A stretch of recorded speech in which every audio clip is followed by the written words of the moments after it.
40 weeks for men. 40 weeks for men. 40 weeks for men. Hello everyone. Okay, welcome to this episode of 40 Weeks for Men. But together we're going to be talking about parenting. Now it's an interesting day. So I've got some special guests on the podcast today. So I've got to introduce her. You can keep yourself anonymous, darling. But yeah, it's my wifey for lifey, my partner in love, partner in looking after these babies, the partner, the amazing lady who does it all. So she's here helping me today talk about this topic. So do you want to say a brief few words? I'm just going to say hello, everyone. Nice one. Thanks for tuning in. Good stuff.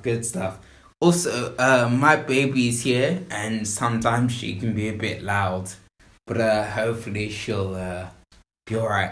It's all good. Right, okay, so I've introduced the wifey. So, now let's just get into it. So before we start about the topics that we sort of want to bring up today, it's really important to say that these are quite big topics, and we do not pretend to be experts in these things. All we know is that we've been married for a little bit of time now. We've got some small babies, and we just want to be able to talk about these things and bring light to them, open up the conversation. We're not experts, but just sharing our experience and some things that have helped us, like solutions to some problems. But yeah, let's get into it. Should we get into it? Yeah, let's do it. Alright, let's get into it.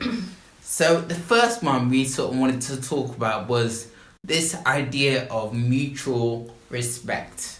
Mutual respect, respecting each other when it comes to parenting together, and how this sort of turns into sometimes feeling undermined.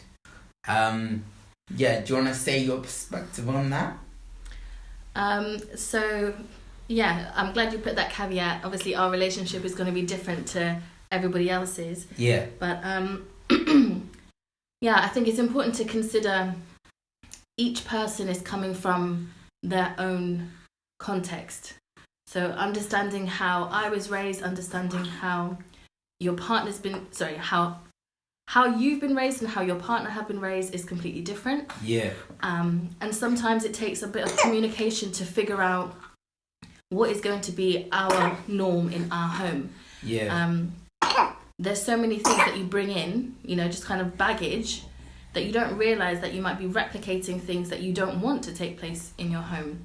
And if your partner doesn't understand where you're coming from, it can very easily lead to misunderstandings and, as Chris had mentioned, undermining one another. So I think just keeping the communication lines open, and once an event has occurred and you didn't like the way it played out, talking about that once everyone's calm, I can appreciate that. Yeah, those are the solutions, isn't it? So like communicating, talking about things together. Yeah, very good. Alright, cool. Point number 2, we sort of wanted to talk about this idea of sort of roles, like this idea that society has about gender roles and how a man should be and how a woman should be. Do you want to say your perspective on that in terms of parenting together, real quick? Well, me personally, this might be an unpopular opinion, but I think people shouldn't necessarily subscribe to society's perception of gender roles. I think when you're in a married relationship, sometimes it's going to take the man to do certain jobs and sometimes it's going to take the woman to do certain jobs, and those need to be in flex depending on what the circumstances are in that household. So anything that's so rigid that says, only men can take out the rubbish, I would just completely ignore. I think you need to do... She does. Yeah, sometimes it doesn't work for you to do that. Sometimes it works for me to do that. So I think it's about each couple, getting rid of what society tells you should be doing, and actually go by, what works for us. Because otherwise it can be an uphill battle trying to reach societal standards, and really, who's making those? Good point. Let's move on to the third one, because we're sort of talking about the solutions as we go, which is good.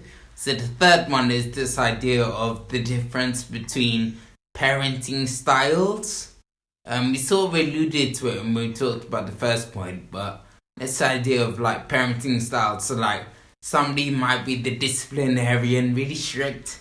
Somebody else might be really, really wanting to be kind and Montessori and all these things. But yeah, what's your perspective on that parenting style?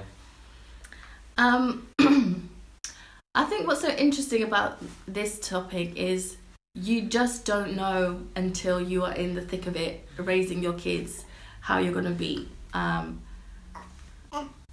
don't know if anyone goes in expecting to be a disciplinarian or a Montessori, but you're really trying to work with the children that you have, and that might look different. Once again, in different households, your kids might not ever need you to go to the naughty step, or you might never need to raise your voice. Whereas with others, it might be a bit more stressful trying to communicate with them, and it can lead to you not necessarily parenting the way you want, or not necessarily your partner parenting the way that you want.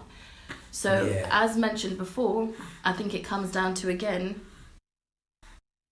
playing it by ear in a sense, and not taking offense. If your partner has to come to you and say to you, I'm not a fan of this, how about we come up with a solution together?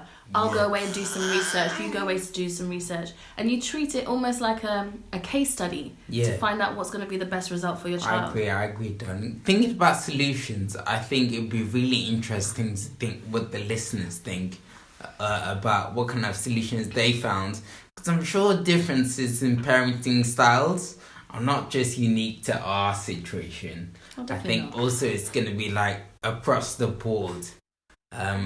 Whether like you're both black or you're mixed race or whatever it is. It's going to be interesting to find out what they think, I think. Right, let's move on to point 4, which is this idea of 2 people are better than 1 when it comes to parenting together and raising kids. What's your perspective on that? I have grown up feeling that when possible, it's always best to have both parents in the picture. Each parent is going to bring a new perspective, and a child is conceived with 2 parents. I think it's important for that child to know they are loved by both. But the reason I said where possible is because you have to take into consideration whether that relationship is healthy or not. There are some times when having both parents in the home is actually quite toxic for the child. That's true. And so it's about making sure you're in a healthy relationship, bringing up your kids, and that any issues are dealt with so that that environment remains healthy for them. That I say is the environment where 2 parents are 100% better than 1. Yeah, well, that's what we're really hoping with this whole 40 Weeks for Men thing, that dads would realise that actually their involvement is really important and how they get involved is key. So hopefully we'll be able to think of solutions together, and actually as we go on with the whole 40 Weeks for Men program, we're going to be able to think about things together.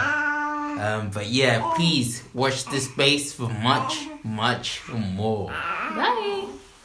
Let's keep it moving.